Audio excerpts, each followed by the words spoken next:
Assalamualaikum warahmatullahi wabarakatuh. Bismillah, alhamdulillah, wassalatu wassalamu ala rasulillah Sayyidina wa maulana Muhammadin ibn Abdillah wa ala alihi wa ashabihi wa mawalah, amma ba'd. Subhanakallahumma rabbana la ilma lana illa ma 'allamtana innaka antal alimul hakim wa tub 'alaina innaka antat tawwabur rahim wa taqabbal minna innaka antas samiul alim wa 'allimna min ladunka ilman nafi'a ya dzal jalalil ikram. Allahumma iftah lana hikmataka wa anshur 'alaina rahmataka ya dzal jalalil ikram, amma ba'd. Sahabat-sahabat sekalian, malam hari ini kita lanjutkan pembahasan kita yang kemarin pada pertemuan minggu yang lalu, malam Selasa, baru muqaddimah, sekarang pun masih muqaddimah. Kemarin sampai mana? Sampai wallaha. Kita lanjutkan biar tidak buang-buang waktu.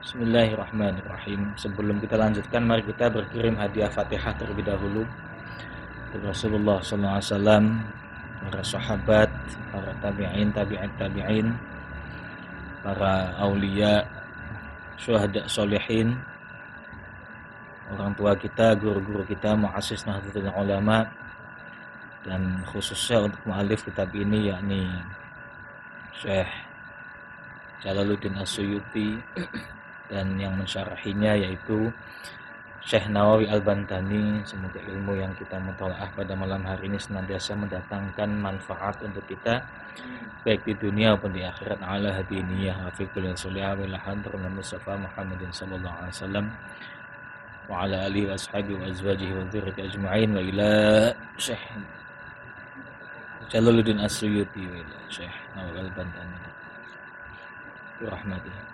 Al-Fatihah. A'udzu billahi minasy syaithanir rajim. Bismillahirrahmanirrahim. Alhamdulillahi rabbil alamin arrahmanir rahim maliki yaumiddin. Iyyaka na'budu wa iyyaka nasta'in. Ihdinas siratal mustaqim. An'amta 'alaihim ghairil maghdubi 'alaihim waladdallin. Amin. Bismillahirrahmanirrahim. Qala al-mu'allif rahimahullahu ta'ala wa nafa'ana bi 'ulumihi wa amatana bi asrarihi wa a'ada 'alaina barakatihi. Amin. Qala. Lanjutannya kemarin cuma dapat 4 berapa baris itu? 2, 3, 4, 5 6 5 lah, 5 baris, sedikit sekali. Wallaha ing Allah as'alu nyuwun sapa ingsun. Jadi kemarin Syekh Nawawi menyatakan bahwasanya beliau mensyarih hadis ini, kemudian ia beri nama dengan nama Tanqihul Qaul Al-Hasis. Ya, Tanqihul Qaul Al-Hasis. Wallahi ing Allah as'alu nyuwun sapa ingsun ayat nyala nyenton dadiaken sapa Allah hu ing hadza syarh khalison kang bersih liwajhil karim krana zati Allah al-karim kang mulya. Wasababan lan dadi sabab li fauzin kedue swarga maring swarga bijannat li fauzin maring kebegjan bijannatin naim kelawan surga an-naim, ya surga naim yang penuh dengan nikmat.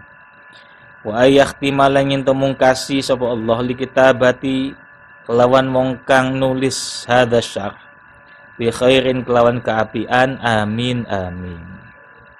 Ya, ini mestinya sampai sini kemarin ya, karena ini terakhir amin, amin titik. Kemudian lanjutannya wa'lam lan warwasira annal ba'itha sak temene kang mendorong fi kitabati hadza syarhi ing dalam nulis ikilah syarah iku hajatul muhtajina butuhe wong kang butuhaken ilahi maring hadza syarah. Fa inna hadzal kitaba karena setuhune ikilah kitab iku kathir tahrifi akeh tahrifi.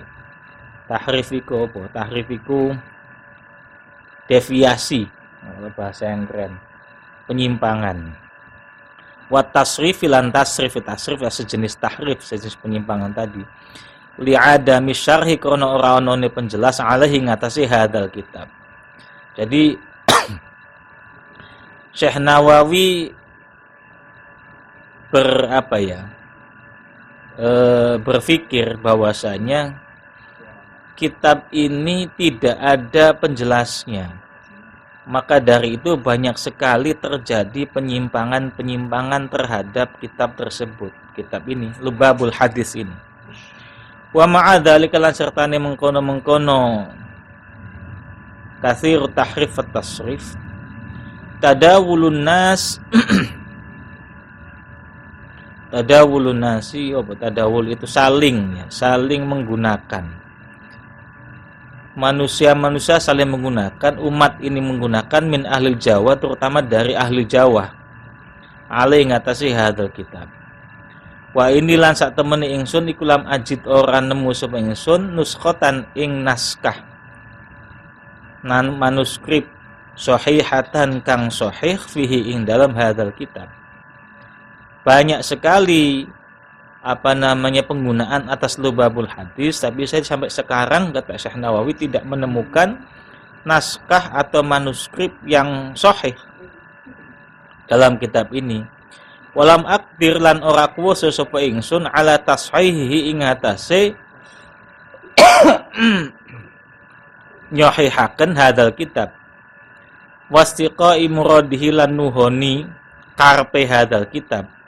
Likusuri krono cekake kulo, cendeke kulo, maksudnya kemampuan saya sangat terbatas. Ini tawaduknya Syekh Nawawi. Beliau mengatakan ini meskipun terjadi banyak sekali penyimpangan, banyak sekali tahrif dan tasrif, padahal kitab ini banyak digunakan oleh orang-orang serta tidak ada naskah yang sahih, ya.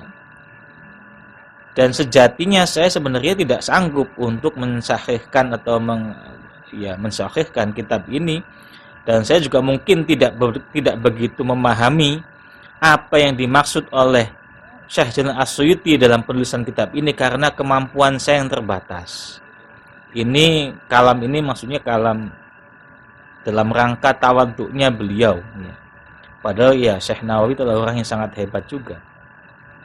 Illa anna ba'da syari kejaba satuhune sebagian keelean iku ahwanu luweh enteng min ba'din saking liyane. Tapi daripada tidak ada sama sekali yang membuat penjelasan terhadap kitab ini, ya sudah saya buat saja. Karena itu lebih baik daripada tidak ada sama sekali.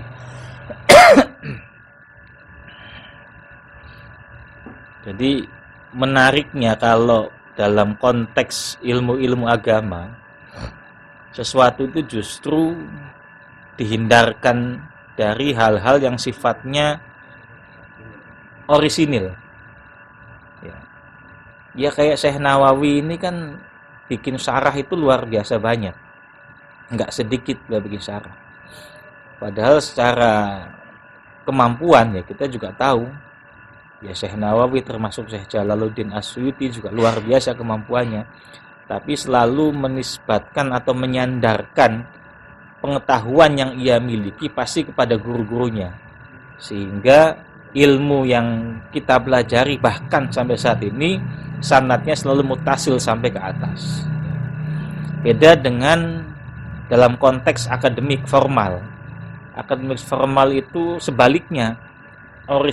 Orisinalitas itu sangat dijaga betul, karena kalau sampai kita menduplikasi pendapat orang maka dianggap sebagai plagiat. Kalau dalam bidang agama seperti ini malah harus plagiat, ya harus menduplikasi, ya bukan plagiat sebenarnya. Ya apa ya? Ya hampir seperti itulah intinya.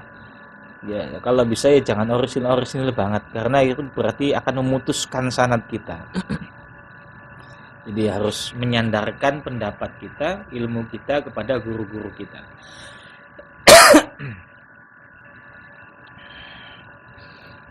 Mana tadi? Wahadal kitab, dan ikilah kitab, wa ingkan lana umul fihi dalam kitab, inu iku hadis dhaifun kang dhaif. Layam bagi rasayukjo, apa ayuh mala ingento, ayuh malu den gurake opo hadisun dhaif, li anal hadis karena satuhune hadis ad-dhaif akang dhaif iku yu'malu dingo. Iklan hadis fi fadhailil a'mali in dalam fadhailul a'mal. Kama qala qidene ngendika, kama qidene barang qala wis ngendika Ibnu Hajar fi Tambil Akhyari ing dalam kitab Tambil Akhyar. Jadi dalam kitab ini juga meskipun ada beberapa hadis-hadis yang sifatnya dhaif, tapi ya tidak sepantasnya untuk dibiarkan begitu saja. Ya diboleh-boleh saja digunakan karena hadis dhaif itu bisa digunakan untuk fadhailul a'mal. Sebagaimana Ibnu Hajar, Syekh Ibnu Hajar pernah menyampaikan dalam kitab Tambihul Akhyar.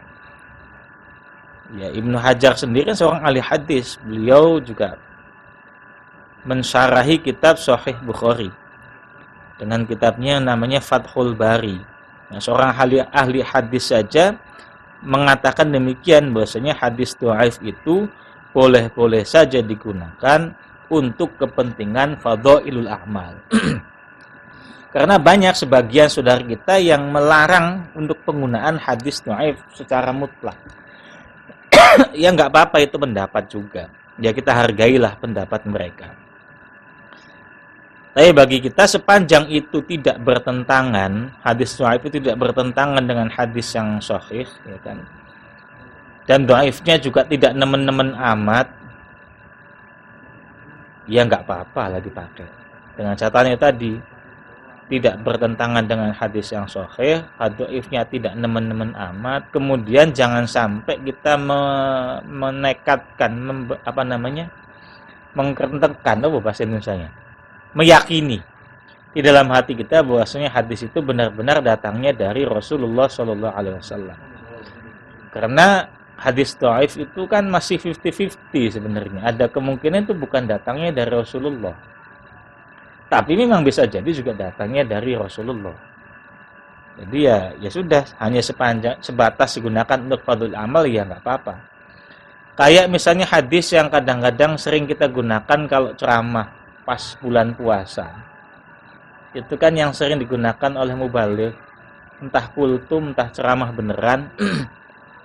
Naumu shaimin ibadatun wa sumtuhu tasbihun wa du'auhu mustajabun wa amaluhu amalnya mudha'afun.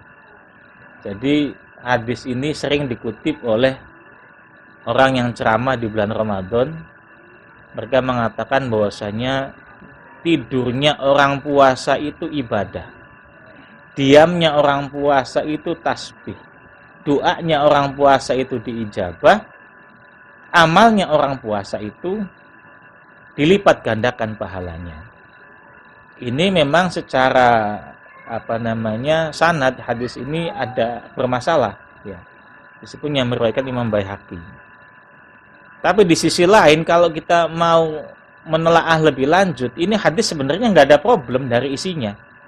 Matan hadisnya nggak ada problem, karena puasa itu adalah sesuatu yang baik.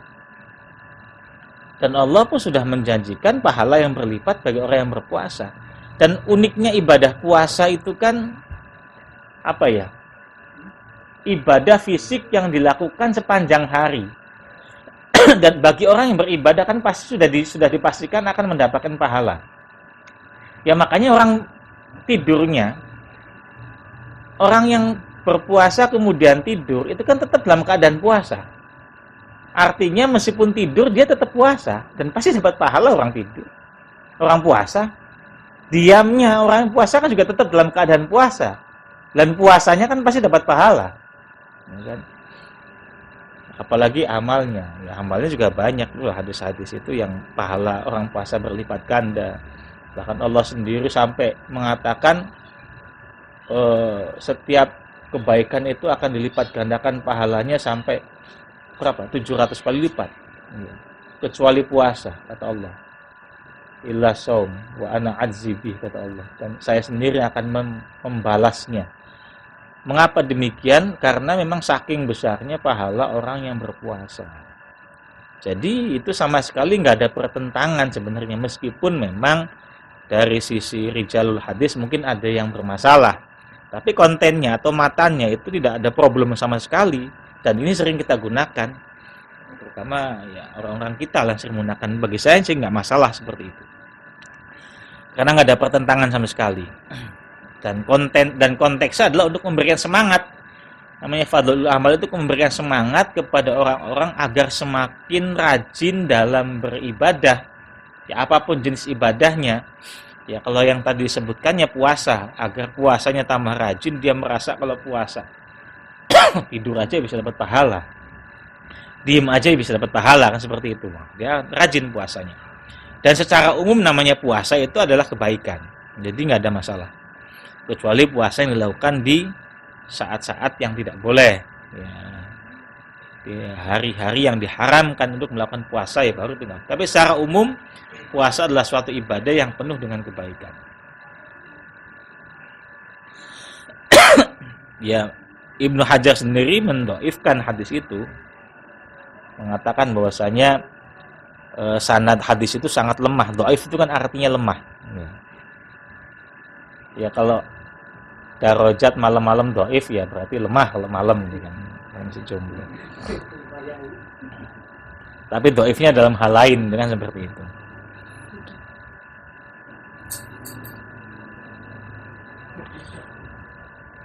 Wa dhaifu ta hadis dhaif iku hujjatun dari hujjah fi fadhaili dalam fadhil amal bittifaqil ulama'i kelawan kesepakatane para ulama kama qaidene keterangan fi syarhil muhadzabi dalam syarah muhadzab wa ghairihi lan liyane syarah muhadzab. Dan para ulama pun sudah bersepakat bahwasanya menggunakan hadis dhaif itu tidak dipermasalahkan sepanjang untuk fadhailul amal, bukan untuk istimbatul ahkam, bukan untuk mencari dasar-dasar hukum. Jadi cukup hanya sebatas fadhilul amal saja, nggak apa-apa. Wallahu al-musta'an. Wa laila ning atase Allah at-tuklan utawi pasrah, wala haula wala quwata illa billahil alil azim, wala haula lan rawana daya wala quwat lan kekuatan illa billahi jabur lawan Allah al-ali kang maha luhur al-azim kang maha agung. Bismillahirrahmanirrahim. Ai ualifu tegese nganggit sapa ingsun bismillahirrahmanirrahim. Bismillahi kelawan nyebut asmane Allah, sifati Allah ar-Rahmani kang welas asih ing dunia lan akhirat, sifati Allah ar-Rahimi kang welas asih ing dalam akhirat bloko. Jadi Allah itu punya sifat ar-Rahman, punya sifat ar-Rahim. Ar-Rahman itu sifatnya umum di dunia. Ya, umum di dunia. Siapa saja makhluknya Allah akan mendapatkan sifat ar-Rahmannya Allah. Siapapun itu ya nggak cuma manusia, bisa binatang, bisa tumbuhan, itu kan makhluknya Allah semuanya, dan itu bisa mendapatkan rahmannya Allah. Manusia juga ya, mau orang Indonesia, mau orang Amerika, mau orang Afrika, mau bule kulitnya, ya kan, mau keriting rambutnya, mau hitam kulitnya, itu tetap akan mendapatkan sifat rahmannya Allah. Bahkan apapun agamanya tetap akan mendapatkan sifat rahmannya Allah. Makanya jangan heran kalau kemudian ada orang yang kita anggap orang itu kafir, nggak pernah ke masjid, nggak pernah sholat, ya jangankan sholat, orang beriman saja tidak. Tapi kok rezekinya berlimpah ruah misalnya, ya mereka mau kerja. Kita yang Islam nggak mau kerja, ya terima saja nasibnya seperti itu. Karena kalau di dunia ya seperti itu hukumnya. Semua yang rajin ya akan diberi ganjaran oleh Allah Subhanahu wa taala. Karena Allah punya sifat Ar-Rahman. Beda dengan Ar-Rahim, nanti Ar-Rahim itu hanya berlaku di akhirat, yang mana nanti yang akan mendapatkan sifat Ar-Rahim ini hanya orang-orang yang beriman saja. Ya, yang beriman yang nanti di akhiratnya akan merasakan sifat Ar-Rahimnya dari Allah Subhanahu wa taala. Nah, bismillahirrahmanirrahim ini kemudian diperinci lagi oleh Syekh Nawawi. Fal ba'u mengkotawi huruf ba. Jadi ba-nya bismillah itu bari'ul baroya dzat kang menciptakan alam semesta. Al baroya itu alam raya. Wasinulan huruf sin itu sattarul khotoya yang nutupin piro-piro kejelekan atau keburukan. Wal mimulan huruf mim itu al-mannanu bil atoya kang paring beberapa pemberian. Bismillahirrahmanirrahim itu baknya itu adalah bariul baroya, sinnya itu sattarul khotoya, bismi, mimnya itu mannanu bil atoya. Waqilalan diucapkan Allah itu kasyiful balaya. Jadi setelah bismi kemudian ada lafaz Allah. Apa Allah itu kasyiful balaya, zat kang buka balaya. Apa ya balaya ya segala cobaan ya. Warrahmanul tabi ar-rahman iku mu'tiul atoya, zat kang aweh piro-piro peparing. Warrahimu lan ar-rahim, lafaz ar-rahim iku ghafirul khotoya, zat kang ngapura piro-piro keluputan. Alhamdulillah sekaya dipuji iku lillahi kagungan Gusti Allah Rabbil alamin kang mengerani wong alam kabeh. Falhamdu mungko utawi lafaz alhamdulillah ghatan lam carul ghate iku as-sana'u muji bil lisani kelawan lisan alal jamili ing atase keapian atau kebaikan al-ikhtiyari berdasarkan pilihan. Jadi yang disebut hamdu karena pujian itu nanti banyak. Nah, sedangkan alhamdulillah di sini kan alhamdulillahirabbil alamin. Alhamdulillah itu apa sih, pujian yang seperti apa? Secara bahasa, secara etimologi, alhamdulillah itu adalah asana, pujian bilisan dengan lisan yang diucapkan dengan lisan terhadap suatu kebaikan yang berdasarkan pilihan. Kebagusan yang berdasarkan pilihan. Jadi misalnya ada orang Darajat ini dipuji, wah Darajat ganteng gitu. Itu bukan pujian, bukan hamdu, karena kegantengan itu bukan pilihan. Wis dari lahirnya sudah ganteng, nggak bisa milih lagi ya kan. Dalam bahasa kerennya given atau taken for granted. Sudah bukan pilihan itu, wis dari sononya. Kawan bayi itu bukan pilihan. Tapi kalau darajat itu rajin sholat, nah itu pilihan. Orangnya rajin, itu pilihan. Karena bisa jadi dia memilih untuk tidak rajin.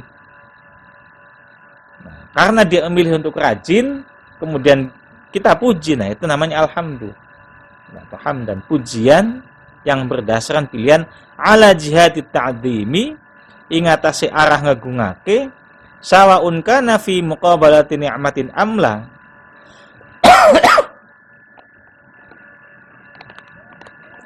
Jadi untuk tujuan pengagungan, ya, tujuan pengagungan atau penghormatan. Sawaun kana padha uga ana iku fi muqabalati ni'mati ing dalem bandingi nikmat amla utawa ora. Fadakhala maka mlebu fi sana'in dalem pujian apa hamdu. Jadi tadi ya pokoknya yang namanya hamdu itu pujian yang didasarkan atas pilihan-pilihan yang ada, bukan atas dasar sesuatu yang sudah terjadi dari sananya. Wa khara jalan ke Jawa bilisani kelawan lisan apa asana usana pujian bigori kelawan lian lisan kal hamdi kedene pujian an nafsi dalam hati. Jadi beda dengan pujian yang ada dalam hati. Wa khara jalan ke Jawa bil ikhtiyari kelawan pilihan al madhu bil ikhtiyar apa al madhu nah ini beda lagi. Jadi ada alhamdu, ini ada al-madhu. Fa innahu konostuhune madhu iku ya umum ratani opo madhu al-ikhtiyariyah kang bangsa pilihan wa ghairuhu lan liyane ikhtiar. Jadi kalau madhu itu lebih umum daripada ikhtiyari, karena di samping ikhtiyari juga termasuk yang given tadi, yang dari sananya itu juga termasuk madhu, pujian yang terjadi dari sana kayak ganteng, cantik, oh bapakmu baik, itu kan bukan pilihan, karena kita punya bapak itu ya dari sana, kita nggak bisa milih ayah kita. ibumu baik itu bukan pilihan. Itu dari sananya, karena kita nggak bisa milih ibu kita. Walhamdu tawi hamdu urfan in dalam urf iku fi'lun penggawean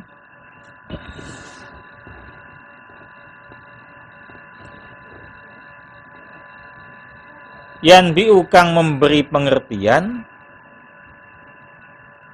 wasyukru mana sih an ta'zimi saking ngegungaken al mun'imi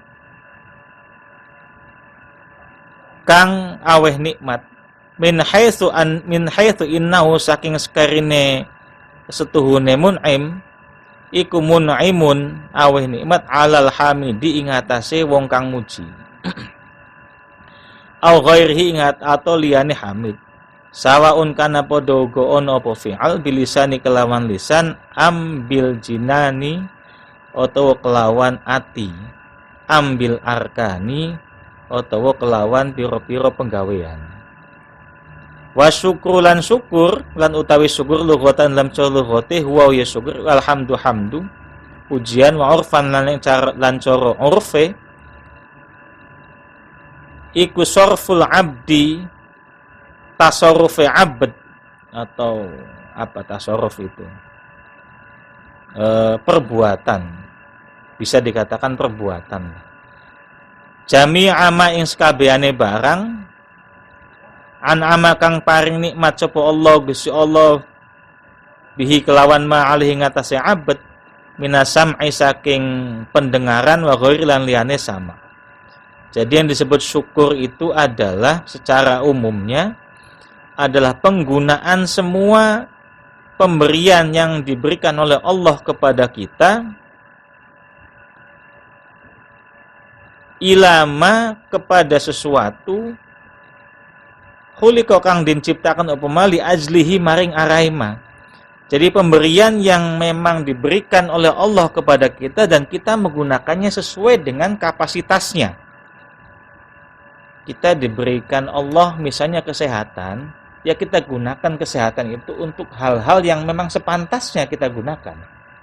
Itu syukur namanya. Kita diberikan rezeki oleh Allah, kita tasarrufkan rezeki itu untuk hal-hal yang memang sepantasnya kita gunakan rezeki itu. Jadi itu sudah syukur kalau dalam konteks ini, ya menurut Syekh Nawawi. Tanpa niat pun kalau kita dapat rezeki kemudian kita berikan uang kepada istri kita, rezeki itu kemudian kita kasihkan kepada istri kita untuk dibelanjakan untuk kebutuhan sehari-hari, untuk makan kita, makan istri kita, makan anak-anak kita, itu kan memang sesuai dengan penggunaan yang semestinya. Maka hal itu pun sudah termasuk syukur sebenarnya. Tapi kemudian kalau kita punya uang, punya rezeki, kemudian kita gunakan untuk hal-hal yang sekiranya tidak pantas untuk kita lakukan, maka itu berarti kufur. Ya kan sebaliknya syukur itu kan kufur. Kita punya uang, kemudian kita beli untuk hal-hal yang haram misalnya, maka itu menjadi kufur, bukan lagi syukur. Dan paling enak yang namanya syukur itu, syaratnya rezeki kita nambah atau nikmat kita nambah kan cuman bersyukur. Tidak ada syarat lain. Kata Allah, wa itta'adzana rabbukum la in syakartum la azidannakum. Wes pokoknya sampeyan syukur tak tambahi. Kata Allah kan gitu. Nah, syukurnya padahal cuman begini doang nih, enak nih. Ya. Cuman kita menggunakan rezeki atau nikmat yang Allah berikan kepada kita sesuai dengan hal-hal yang semestinya. Kayak gitu aja berarti ya gampang. Ya. Punya badan sehat dipakai buat ibadah, punya rezeki dipakai buat ibadah, ya pokoknya buat ibadah aja. Niatnya lillahi ta'ala, niatnya taqarrub ilallah ta'ala, berarti itu sudah termasuk syukur kepada nikmat yang Allah berikan kepada kita.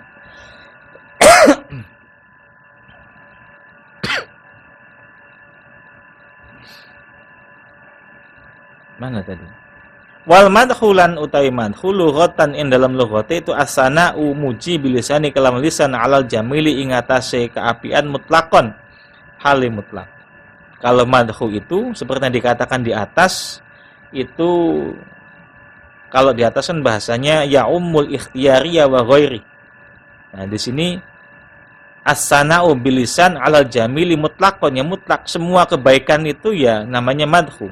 Baik itu yang sifatnya ikhtiyari atau yang bukan ikhtiyari. Baik yang pilihan ataupun yang bukan pilihan. Itu namanya madhu. Ala jihad ta'dhimi ngatasi arah ngegungaken wa urfan lan dalam cara urfe iku ma perkara ya dulu kang nuduhaken apa ma ala ikhtisasil mamduhi ing atase kekhususane kang den puji binauin kelawan suwiji-wiji minal fadhaili saking pira-pira keutamaan.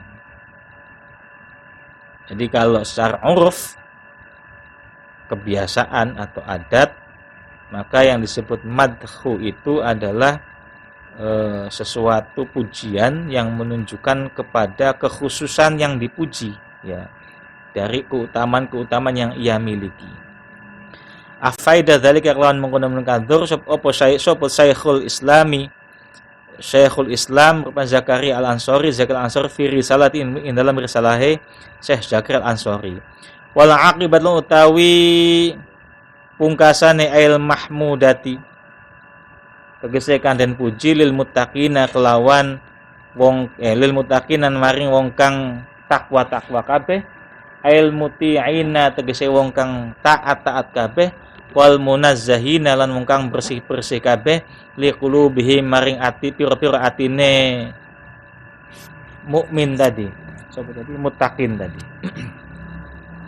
Anidzunubi saking pira-pira dosa. Wala udwalan ora ono satru aila zulma tegese ora ono zalim illa ora ono aniya illa ala zalimina kejaba ing atase wong kang zalim kabeh. Ai birtika bil ma'asi tegese kelawan nerjang pira-pira maksiat. Wong kang zalim itu adalah orang yang nerjang pira-pira maksiat. Wa sholatulan utawi salat ta'zim wassalamu lan keselamatan iku ala khairi khalqihi tetep ing atase saapi-apike makhluke Allah kullihim yaskabehane makhluk minal insi saking manusia wal jinni lan bangsa jin wal malaikati lan malaikat. Jadi selawat dan salam itu tercurah kepada sebaik-baik makhluknya Allah, ya. Semua makhluk baik dari bangsa manusia, bangsa jin maupun bangsa malaikat rupane Muhammadin kanjeng Nabi Muhammad al-munazzali kang diturunkan alih ing atase Nabi Muhammad ta'ziman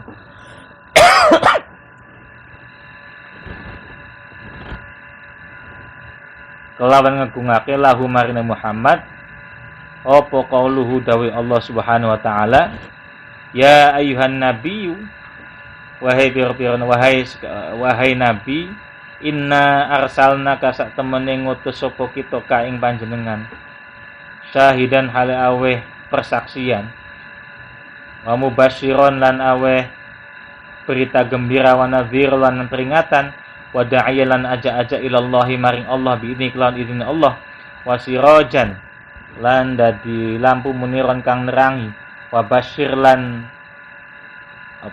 aweh kabar gembira sira al mukminin ing wong mukmin bi anna lam kelama sak temene wong mukmin minallahi saking Gusti Allah fadlan ing keutamaan kabiron kang akeh wa ala alihi lan ing atase keluargane Kanjeng Nabi ai aqaribihi tegese kerabate Kanjeng Nabi al mukminin kang mukmin kabeh mim Bani Hasyim saking Bani Hasyim wal Muthalib lan Bani Muthalib au atqiyai ummati utawa luwih takwa-takwane umat Nabi Muhammad. Nah, seperti yang kemarin saya sampaikan di minggu yang sebelumnya, bahwasanya Ali Muhammad itu ada dua kategori. Kalau dalam zakat itu ya Bani Hasyim dan Bani Muthalib, itu Ali Muhammad. Tapi kalau dalam doa kita sebut Ali Muhammad, itu adalah orang-orang mukmin semuanya, ya. Termasuk kita ini, meskipun bukan dari Bani Hasyim dan Bani Muthalib, setiap berdoa, setiap ada orang mukmin yang berdoa, itu kita termasuk di dalamnya. Ya mudah-mudahan doa itu bisa merubah kita, karena semakin dan setiap hari kan banyak sekali orang yang berdoa untuk kebaikan wa ala ali Muhammad itu.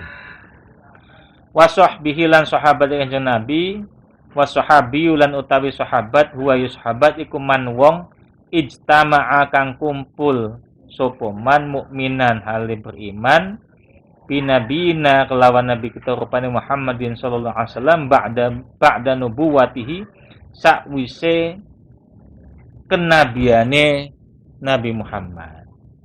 Nah, kemarin juga sudah saya sampaikan bahwa sahabat itu kalau di sini cuma simpel, orang yang pernah kumpul dengan Nabi. Ya, ini pendapat yang salah satu pendapat ya. Yang kemarin saya sampaikan juga lebih detail, orang yang pernah kumpul Nabi, kemudian beriman dengan Nabi, kemudian wafat pun dalam keadaan beriman. Kalau ini cuma man ijtama'a mu'minan binabiyina Muhammadin ba'da nubuwatihi. Jadi kalau ada orang yang beriman kepada Nabi setelah Nabi wafat, kalau pengertian yang kita ambil dari teks kitab ini, berarti dia bukan termasuk sahabat. Seperti apa? Tabi'in yang namanya Ka'bil Akbar. Dalam kitab Maulid Tiba kan disebutkan an Ka'bil Akbar ya kan. Itu ada hadisnya seperti itu yang intinya dia bercerita bahwasanya dia sebenarnya sudah memahami Rasulullah itu seperti apa berdasarkan kitab Taurat yang ia pelajari. Dalam kitab Taurat yang ia pelajari bahwasanya Rasulullah itu apa sih redaksinya yang di Maulid Tiba itu saya lupa. Yang kemudian ada wasultanuhu bisyam gitu kan. Islam itu nanti akan memimpin kerajaan di Syam segala macam itu. Nah, itu kan Ka'bil Akbar itu pada saat Rasulullah masih hidup. Beliau menunggu-nunggu kabar yang sesuai dengan apa yang ia pelajari Taurat itu ternyata enggak kecapean. Sampai kemudian terlaksana pada saat zaman sahabat Umar, sehingga ia masuk Islam pada saat zaman sahabat Umar. Tapi pada saat Rasulullah masih hidup pun beliau sebenarnya sudah mengamati tentang Islam itu seperti apa. Tapi karena beliau tidak masuk Islam pada saat zaman Rasulullah masih ada, maka dia bukan termasuk sebagai sahabat. Ya.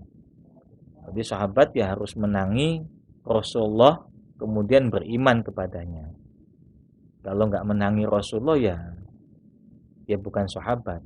Tapi ada orang yang tidak bertemu Rasulullah tapi tetap disebut sahabat. Siapa? Ya sahabat Ansor. Itu meskipun nggak ketemu Rasulullah tetap dipanggil sahabat, ya sahabat Ansor itu. Luar biasa berarti itu Ansor. Itu wah, kalau ceritanya sahabat Ansor pada saat zaman Rasulullah itu luar biasa loh. Ikhlasnya itu memang tidak ada bandingan. Sahabat Ansor itu. Ketika kaum Muhajirin datang ke Madinah, ke Yathrib, kan tidak membawa apa-apa. Semua harta benda ditinggalkan. Hanya secukupnya bekal saja yang bisa mencukupi kebutuhan selama perjalanan. Dari Mekah ke Madinah kan jauh. Ya karena kalau bawa bekal pasti nanti menghambat perjalanan, karena pasti akan dikejar-kejar oleh kaum kafir Quraisy. Jadi nggak bawa apa-apa, rumah ditinggal, harta ditinggal, bawa bekal secukupnya hingga ketika sampai Madinah itu benar-benar tidak memiliki apapun. Nah, hebatnya sahabat Ansor itu dengan orang-orang Muhajirin yang baru saja dikenal, kan baru ketemu. Begitu datang itu baru ketemu. Itu dia rela berbagi apapun. Rumahnya dibagi, hartanya dibagi, makanannya dibagi, tanah-tanahnya dibagi, sampai istri pun dibagi. Ya. Ada yang kan ada sahabat yang dari Muhajirin itu, kaum Muhajirin yang istrinya misalnya tidak mau beriman, kemudian tidak mau hijrah, ya ditinggal istrinya. Nyampe Madinah kan jomblo. Ya. Jomblo, ada sahabat Ansor, ya waktu itu belum ada batasan harus punya istri berapa ya kan? Ada yang orang zaman dulu jarang punya istri satu. Ya, nggak ada batasan itu istri, ada yang 4, ada yang 6, ada yang 8 ya kan. Belum ada batasan waktu itu ya. Bagi dua. Rumah misalnya ukuran 10 meter bagi dua, jadi 5 meter 5 meter. Atau rumah tingkat 2 bagi dua, yang di bawah punya siapa, yang atas punya siapa. Tanah pun sama, istri pun bagi dua. Ada yang punya 8, wis 4-4. Enak kayaknya ya. Seperti itu. Itu sahabat Ansor seperti itu. Kalau saya kan sudah jadi NU sekarang. Jadi yang jenengan yang harus berbagi kepada saya. Nah, itu. Hebatnya sahabat Ansor. Meskipun nggak kenal, meskipun ya nggak tahu latar belakangnya apa, tapi ya benar-benar ikhlasnya luar biasa. Itu kalau nggak ikhlas, saya juga itu pasti kan doktrinnya Rasulullah kepada para sahabat itu luar biasa. Padahal doktrin juga nggak ketemu cuma berapa kali kan. Rasulullah juga ketemu sahabat Ansor itu kan pas di Mekah doang. Ansor pas mau haji, ya orang-orang Yasrib pas mau haji ketemu Rasulullah ya kan, kemudian mendengarkan Rasulullah, pulang-pulang sudah hebat sekali imannya seperti itu. Nah, kita yang tiap hari baca Quran ya kan, tiap hari baca Maulid, tapi ya masih kadang-kadang masih qad yazid wa yang kusu imannya, kadang-kadang nambah, ya kalau pas nambah ya rajin, kalau pas yang kusu ya pas kurang ya maksiatnya ya jalan seperti itu. Padahal yang namanya maksiat sama iman itu tidak pernah bisa kumpul. Idealnya seperti itu, idealnya. Nah, maksiat sama iman gitu. Orang yang beriman pasti nggak maksiat. Sebaliknya orang maksiat ya pasti nggak beriman. Itu dohirnya seperti itu, dohir. Misalnya dohir idealnya seperti itu. Tapi kita kan memang lucu aneh kalau kita ini. Kita ini kombinasi. Maksiatnya ada, ya meskipun kita beriman tapi juga maksiat juga gitu kan. Ya memang orang zaman sekarang itu emang aneh-aneh. Makanya kadang-kadang saya kalau melihat orang misalnya ada perempuan yang auratnya terbuka gitu kan, kemudian masuk masjid, itu cara saya kalau jadi malaikat itu bingung. Karena orang yang datang ke masjid kan pasti menggugurkan dosa. Setiap langkah yang ia lakukan menuju masjid itu menggugurkan dosanya. Dosa-dosanya berguguran. Tapi membuka aurat itu juga menambah dosa. Jadi malaikat nyatetnya gimana? Ini kalau ada orang perempuan buka aurat ke masjid, nyatetnya dia nambah dosa atau hilang dosanya? Kan serba salah. Tapi untungnya malaikatnya dua. Jadi ada raqib, ada atid ya kan. Yang atid dia tetap nyatet dosanya ya kan, yang raqib tetap nyatet pahalanya. Ya, coba bayangin kalau malaikatnya satu itu kan dosa pahala kan pasti jadi kayak ngitung ini suara tokek itu kan, dosa pahala nggak jadi. Ya untungnya malaikatnya dua. Sama kayak kita di hatinya ada iman ya. Setiap hari ya sholat. Tapi maksiat ya tetap jalan gitu kan. Ya maksiat apapun, apalagi kalau kita baca kitab Sulam Taufik, isinya maksiat terus kita ini tiap hari. Makanya jangan ngaji Sulam Taufik, Pak. Stres sampean. Nanti aja kalau udah kira-kira udah siap gitu kan, apa-apa. Nah, itu sahabat ya, sahabat. Jadi sahabat itu harus bertemu dengan Rasulullah dalam keadaan beriman. Atau hidup sezaman dengan Rasulullah tapi nggak pernah bertemu Rasulullah juga bukan sahabat. Rasulullah tinggal di Madinah, ada seseorang yang beriman tapi tinggalnya jauh. Ya, misalnya di Yaman kayak Uwais Al-Qarni. Nah, dia ya tidak termasuk dalam kategori sahabat karena tidak bertemu dengan Rasulullah meskipun dia beriman. Ajma'ina hali sekabehani. Jadi semuanya mudah-mudahan mendapatkan sholawat, mendapatkan rahmat ya dari Allah. Karena kalau sholawat itu datangnya dari Allah, itu namanya rahmat. Kalau sholawat datangnya dari malaikat, itu namanya maghfirah. Makanya innallaha wa malaikatahu yusholluna 'alan nabi. Allah bersolawat, malaikat bersolawat. Artinya apa? Kalau Allah yang bersolawat itu artinya rahmat. Kalau malaikat yang bersolawat itu artinya maghfirah. Tapi kalau kita yang bersolawat itu artinya doa. Ya, mudah-mudahan kan kita berharap, kita berdoa kepada Allah semoga Allah menurunkan rahmatnya. Wassalatu lan semoga rahmat, wassalamu keselamatan kepada keluarga Nabi, kepada sahabat Nabi ajma'ina hale sekabehane taukidun iku naukidi lil ali maring keluarga Nabi wassohbi lan sahabate Kanjeng Nabi. Jadi ajma'ina untuk memperkuat bahwasanya sholawat dan salam tadi teruntuk keluarga Nabi dan sahabat Nabi. Keluarga Nabi itu termasuk kita. Seperti tadi kalau dalam doa yang namanya Ali Muhammad itu semua umat Islam, ya, semua umat Islam termasuk Ali Muhammad yang akan termasuk dalam doa-doa yang dipanjatkan oleh setiap orang Islam. Kalau sahabat ya tertentu tadi. Amma ba'du wallahu a'lam bishawab. Jadi ini keterangannya sedikit, ngajinya agak banyakan. Kalau kemarin kan ngajinya sedikit, keterangannya yang banyakan. Karena kalau ini lumayan soalnya kalau sedikit-sedikit dibaca ya suwe juga hatamnya. Agak banyak-banyak aja biar hatam. Tapi yang nggak target juga sih, saya nggak target hatam. Ya pokoknya ngaji aja tabarukan. Hatamnya syukur. Kalau rutin ya kan jenengan kan juga nggak tahu bisa rutin atau nggak istiqomah datang malam Selasa ini kan. Ya kalau ada yang datang itu kan seperti itu. Ya kita rutinkan yang mudah-mudahan datang terus ya. Ngaji ya kan. Yang penting niatnya tabarukan, cari ilmu. Ini apa namanya? Belum sampai bab awal bisa masih panjang, bab awalnya masih 2 lembar lagi nih. Babul awal.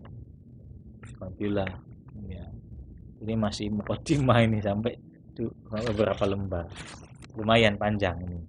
Tapi ya sebenarnya nggak panjang-panjang amat. Kalau dibaca cepet ya cepet-cepet juga selesainya. Makanya tadi agak cepet-cepet bacanya. Ya aja udah setengah jam lebih kan seperti itu. Nah, mungkin itu saja yang bisa saya sampaikan, semoga ada manfaatnya. Wallahu muwaffiq ila aqwamit thoriq. Wassalamualaikum warahmatullahi wabarakatuh. Waalaikumsalam.